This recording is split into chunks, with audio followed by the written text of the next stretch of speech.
A federal judge has tossed out a lawsuit over a transgender sorority member at the University of Wyoming. Federal investigators are keeping mum over a shooting death that occurred earlier this month on the Wind River Indian Reservation, and digital-only ordering could be coming soon to your local Taco John's. Bringing you these stories and more from Wyoming's largest news organization, I'm Wendy Kaur for Cowboy State Daily. A federal judge on Friday dismissed a lawsuit filed by 6 Wyoming sorority members over its first transgender member, saying the Kappa Kappa Gamma sorority can interpret its own rules and bylaws how it sees fit, including how to define the word woman.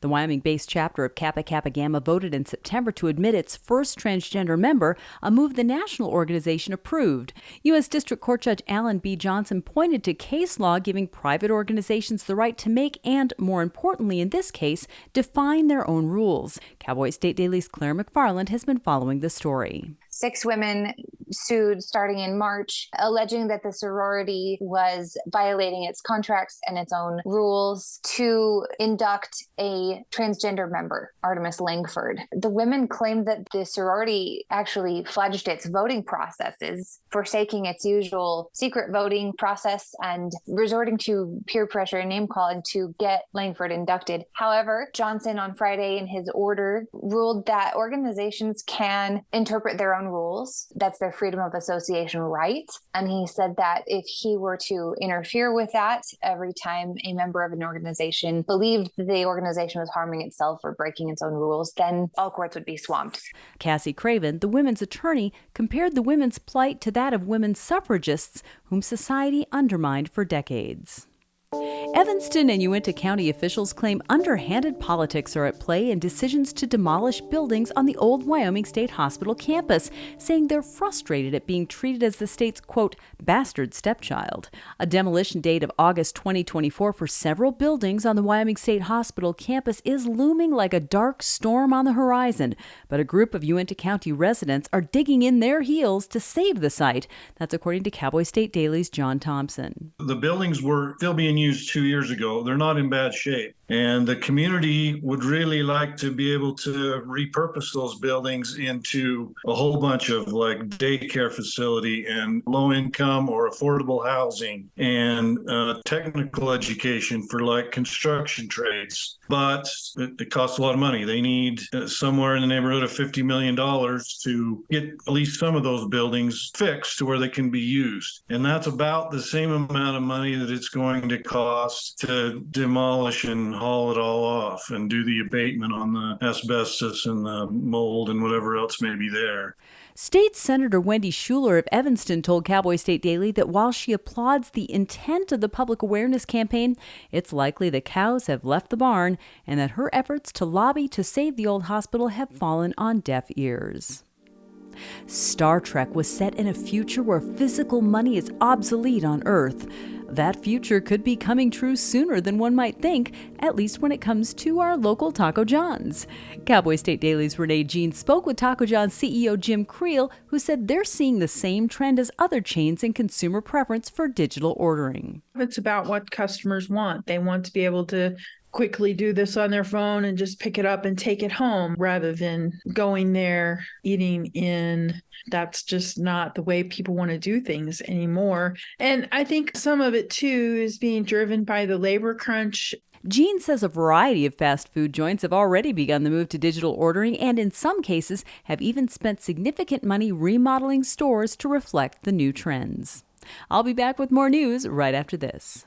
At Hilltop Bank, we understand that buying a home is a big decision. That's why we're here to be your trusted partner on the path to home ownership. Our experienced mortgage team will guide you every step of the way, from pre-approval to closing. We offer competitive rates and a wide variety of home loan options to best suit your needs. With our local knowledge and personalized service, you'll feel confident and comfortable throughout the entire home buying process. Contact us today to start your journey toward home ownership. Hilltop Bank, member FDIC, equal housing lender. It's been more than 2 weeks since an Arapaho man died in a shooting on the Wind River Indian Reservation, and federal police have yet to acknowledge the shooting publicly. 42-year-old Michael Standing Elk died in a shootout on Rendezvous Road on August 8th. Crime reporter Claire McFarland has confirmed the shooting from reliable sources. I actually went doorstepping on the reservation Thursday morning trying to get more information. Neighbors would say things like they had heard gunshots or they had seen this or that. Ultimately, my confirmation came from 3 reliable sources that I found elsewhere, but no information has come from the BIA. This is unfortunately common on the reservation where police agencies are federalized and not subject to local elected officials. Well, this past Wyoming winter overstayed its welcome. Spring extended its stay, and summer feels like it just got here. But is the Cowboy State already transitioning to fall?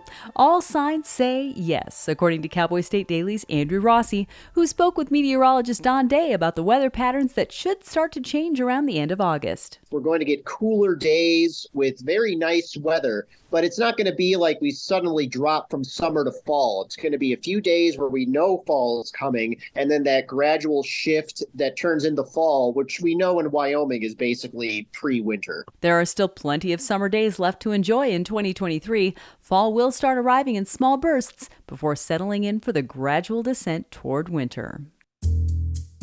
And columnist Rod Miller writes, "When I was a young lad learning to buy horses, the best advice anyone ever gave me was count the brands. If a horse had more than one brand, it meant that he was a problem for somebody." That is a truism, that too many brands on a horse means the horse just doesn't get along anywhere.